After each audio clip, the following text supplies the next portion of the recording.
G-Day is in the books, and what a Saturday in Athens it was, Clint. Fantastic showing by our Dawgs, and a lot of fun seemed to be had by everyone in attendance. Absolutely gorgeous day. Absolutely high-level football being played, and we're going to talk about all of it today on the Locked On Bulldogs podcast.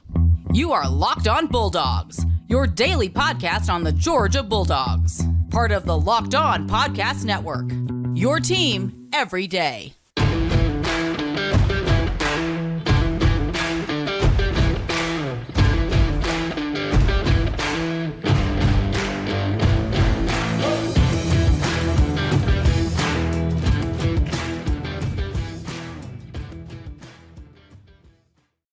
Welcome back, everybody. This is Locked On Bulldogs, part of the Locked On Podcast Network, your team every day. Thanks for making us your first listen. Also, thanks to FanDuel for sponsoring the show. More on them. Come Love on you. Now.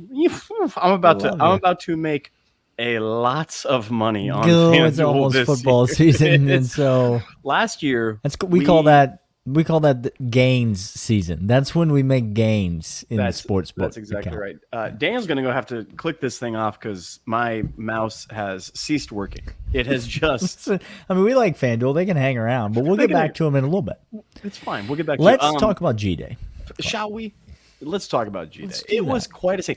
Here's what G-Day... Let me summarize what we learned. Okay. First of all, we learned a lot. And if you don't think we learned a lot... That's a great summary.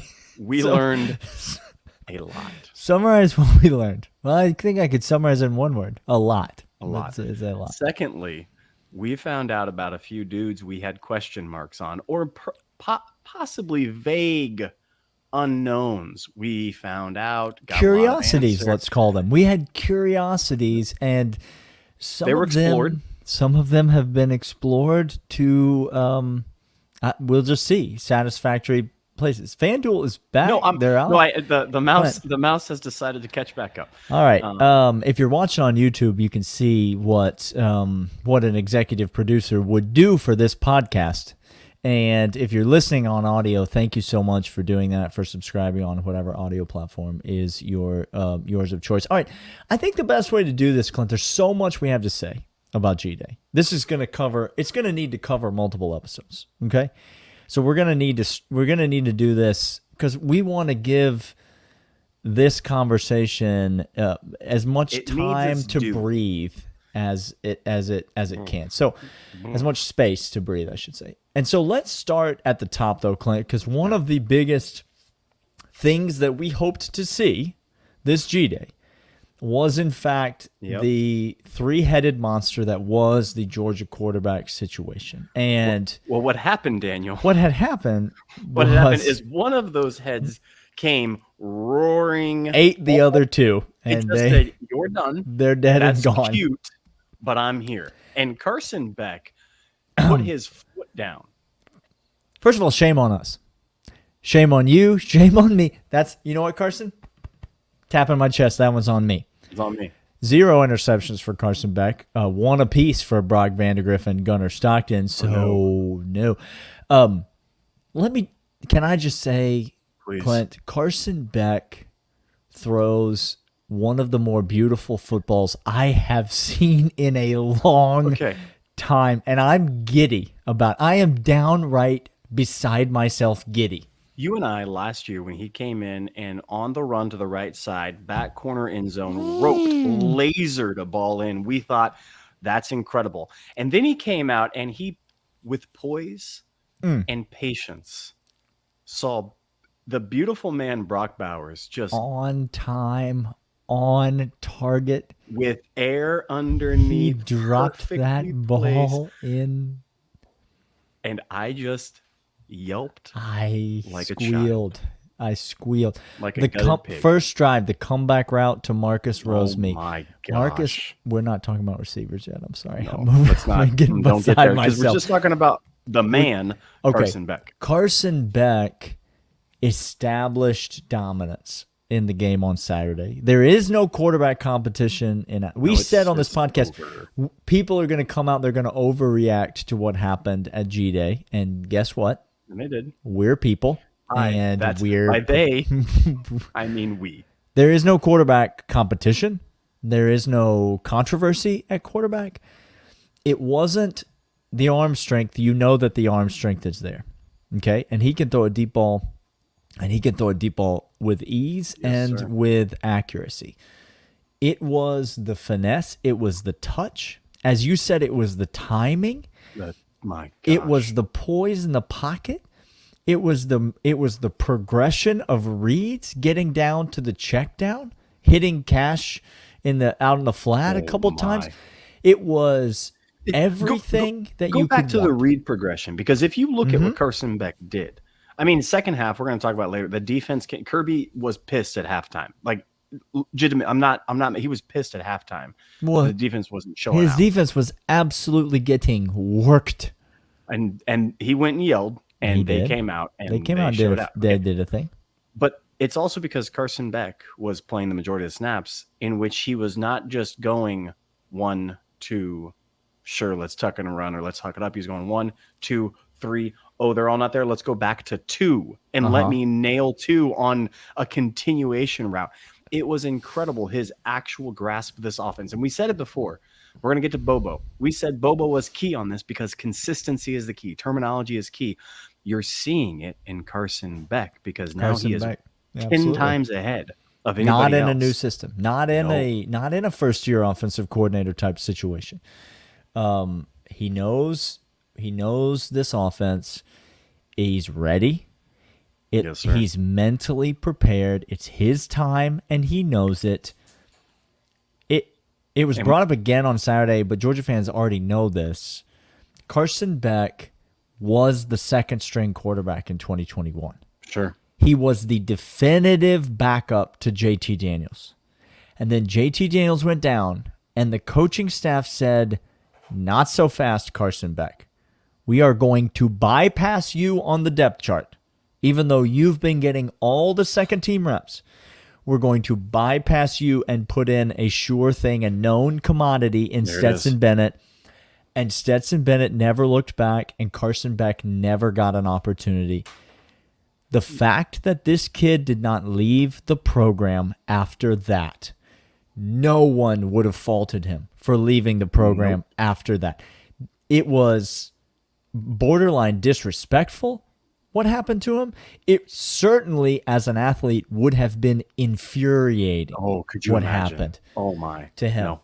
But the kid showed nothing but class, and he stuck it out and waited for this moment. And it is Carson Beck time in Athens, and I'm here to tell you, Clint, I am 100% here for it. Raise a hands. Oh, that's everybody in the room. Hands going up all over the room. I see that hand. Hey, we're going to come back after this. But first, I want to show about FanDuel. FanDuel, exciting stuff happening on FanDuel, Daniel, because NBA season is officially over. The playoffs. It's playoffs time now. We're talking about playoffs. We're talking about playoffs? Playoffs. Hey, how about what about baseball? What about Major League action? Your NL best Braves. What is happening to the Atlanta Braves? They're either the best team in baseball or the worst team in baseball, and I can't figure out which one it is, depending on what day of the week it is. But if I go over on FanDuel and I say, "Hey, will Ronald Acuna steal a base today?" Answer is yes, and I make money over on FanDuel. Ronald Acuna is very good at baseball, and FanDuel's very good at betting. Matt Olson hit a home run. The answer is yes. They will take that bet. FanDuel is the place to go right now. They're the official Locked On Bulldogs and Locked On podcast bookkeeper as well. FanDuel.com/LockedOn right now. If you get your first bet and it does not cash, you get $1,000 in bonus bets back to you for first-time customers. So don't miss a chance to get on the no sweat first bet, $1,000 when you sign up at FanDuel today. FanDuel.com/LockedOn to sign up. Official partner of Major League Baseball. All right, Clint. Boy, Carson Beck. Ooh. What an I'm still What an not over this outing. because I'm because not- again, I'm if not you over don't, it. you remember there was this play action that he did, and it Okay. was reminiscent of every playoff run that we've had at some point in the game, in some Mm-hmm. point in all the games. There is this stretch right, Mm-hmm. stretch, come play action, boot a little bit back, buy some time in the pocket, scan the field, and hit Lad McConkey streaking open over the middle. Now, I know Lad did work, and I know that play setup did work, but again, to understand Carson Beck hitting guys in running In position, rhythm, in stride. do y'all know what this means for an offense? Because now it's not just possession. Now it's not dink and duck. Now it's not just get 5-6 yards and keep going. It's not get to the sticks.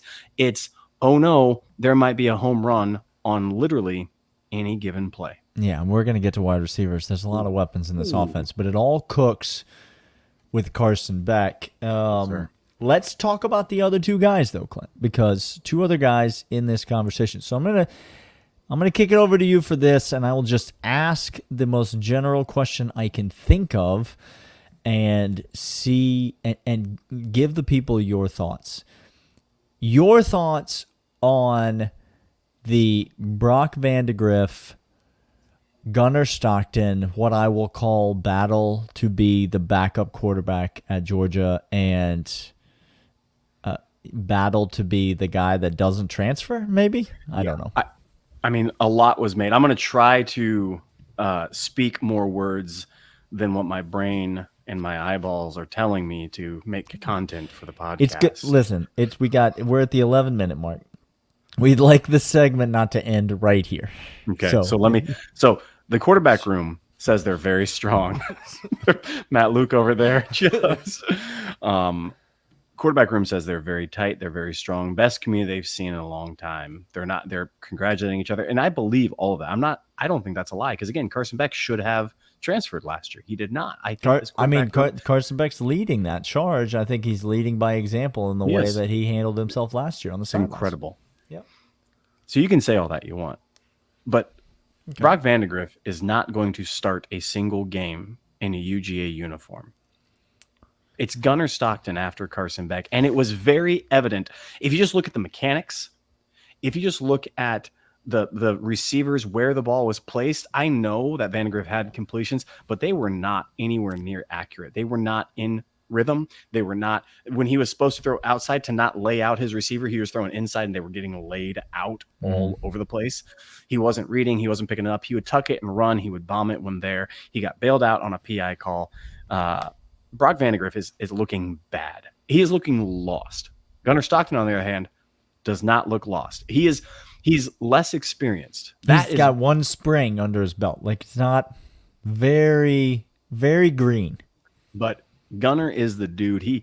He accentuated well above what Vandegrift did. And again, if you don't like hearing that, just go look at the tape. We're not cheering for any one particular person. We're looking for the best quarterback. Don't care. And it was evident Gunnar was better than Brock. It was. Gunnar got off to a bit of a slow start. I thought the lights were a little bright for him, notably so in his first. And Brock did make a couple plays. He did show a little bit. I will say this, and Lord forbid, we're already talking about things like this, but if Georgia needs a backup quarterback early in the year, it will 100% be Brock Vandegrift. It will Without a doubt. 100%. I would say any time in the first half of the season, they will turn to Brock Vandegrift, and possibly for the entire season if they need a starter. Correct. This year. But long term, I think I agree with you. I think this is going to be a Carson Beck to Gunnar Stockton quarterback transition at the University of Georgia. Now, anything can happen, and Lord knows we've been wrong before on who the quarterback will be. And tale as old as time. Should be. But I thought in his first action, Gunnar Stockton played decently well. I thought Brock Vandegrift played fine. it was really unfortunate that either of them would be compared to Carson Beck, who literally was just out there balling. Absolutely, nearly playing flawlessly. I don't intend this to be hyperbolic, and I know it's spring, but this is based not the upon Locked On Bulldogs podcast. Not us. Not us. I just took a quick glance at other universities' spring games. You didn't. I did. How'd they do? How'd that go for them? I'm telling you right now, we are miles ahead, and Carson Beck miles ahead of any other quarterback I saw. Experience goes a long way, Clint. Just keep that in mind. A veteran presence. Oh, that's weird. Goes a long way. That's weird. It turns out. We're going to come back and we're going to be talking about this G-Day because there's so much to talk about. Loyal third segment listeners, come back for the 199 right after this. Daniel, we got the 199 with us. Hey, 199, how we doing? Let's talk. Who do you want to talk about? What position group do you want to go to? Bonfire.com/store/the199. Boy, you see executive producer, intern Michael's little brother out there rocking the hoodie. Look, he's doing more for the podcast than intern executive. I'm telling you, Michael has ever done. Than he's ever done. Ever. Gurf, get this man a nickname. What position group you want to talk about? On dealer's choice, Clint, I'll let you go anywhere you want on the depth chart. What position group we talking about here for the 199? Look, I know quarterback is the most exciting position now that Carson Beck has established himself as somebody that is competent. Who knows how he's going to perform in actual games? I get that. Yeah, I understand. A heck of a lot more than competent. This man got it. I believe that. I'm in. You understand? And I know there were standouts, and I know there was exciting news, like truly Muse, like we're going to talk about him when we get to wide receivers because it was thrilling. When we get to wide receivers, you better believe we're going to be talking about him. Yeah. Our tight ends. Okay, here we go. Are better than anyone else on your team, any other college football program. Yep. Because Oscar Delp and Brock Bowers. Dudes. I don't know how we're doing this. I honestly could not give you a scientific reason that this is happening to us. I'll give you a scientific reason. It's Todd Hartley's mustache. That's the scientific reason. It just whoop. This is insane. Brock Bowers is the dude. He's Mackey Award winner. He's the best tight end. He should be top 10, top 15. He's the best pass catcher in college football. I'm not exaggerating with that. Next year's draft, he ought to be top 15. Come at me. He will change the entirety of your offense. He is Travis Kelce. Yeah. Better than Travis was coming out of college. So, okay. But then also Oscar Delp said, hey, y'all. Hey, everybody. How's it going? How we all doing? I'm over here. And there's going to be a lot of two tight end sets this year. We are firmly entrenched in we two tight end like sets. the 12. And Oscar Delp, he can throw it. He can throw his body around. He can block. He can get in there and mix it up. But you're talking about two elite pass catchers. Yes, sir. And you're going to have them on the field together at all times, Clint. And then this kid, Lucky Lawson, comes in over here off the top rope and says, hello, how's everybody doing? I wasn't even the best tight end in my class. Recruited and signed by Georgia. Oh. But I'm over here, and I'm pretty dang good as well. It's absolutely ridiculous. And if you don't understand the changing landscape of college football and you don't understand what Georgia's doing on the pass catching side of the ball, they are diversifying wide receivers. They are diversifying tight ends. They are redefining the position. They are going and hand selecting a very, very unique skill set at tight end because it is not just an H-back. It's not just tight end. It's not just on the line. It's not just coming off the line. It's not flexed out. It's all of it put together. It's like what happened in the NBA when the NBA realized that, like, hey, what if you had a guy who was 7 feet tall, but also he could handle the ball and step outside and shoot from distance, and I don't know, play the point like Jokic can, or be the focal point at the top of the key like Joel Embiid can, or drive the ball to the hoop like a guard like Giannis can. It's what we call a mismatch in personnel, because there's no person that can guard them. Because anyone who's big enough to guard them is not quick enough to guard them, and anyone who's quick enough to guard them is not big enough to guard them. I'm going to stop you right there. His name's CJ Allen, and I'm going to get to him later on in the week. Yeah, well, that's the thing, is we have all those dudes. So I was going to correct you. There is somebody. It just happens that we have them. So, but Ohio this is State, what the please tight tell me how end, your middle linebacker is going to run down the field. Please. This is what the tight end position of Georgia is doing to defenses. It's not about pass catchers are not. They are still the big time wide receivers, and listen, the NFL and college is a passing league, and so pass catchers are always going to be at a premium. And there are a lot of different ways to skin a cat when it comes to throwing the ball. But the way that Georgia has figured out is we will spread you out and we will isolate you, and then we will find the guy that doesn't belong on the field. And most of the time, he will be a Tennessee transfer trying to play linebacker at Alabama named Henry To'o. That will be the guy. And we'll find him, and then we'll just go at him, and we'll make until you beg for mercy. That's what Georgia's offense is going to be with these tight ends, because there are going to be guys on the field every play. And then, Clint, you've got these Oscar Delp, Brock Bowers guys, and we're not talking about wide receivers yet. But then you slide in Ladd McConkey and Dominic Lovett and Mekhi Muse and Jackson Meeks, Clint, and all these guys that just I'm still here can absolutely run circles around you. And guess what? They're matchup nightmares as well. I don't care what any other university says. I really don't. What about Tennessee though, Clint?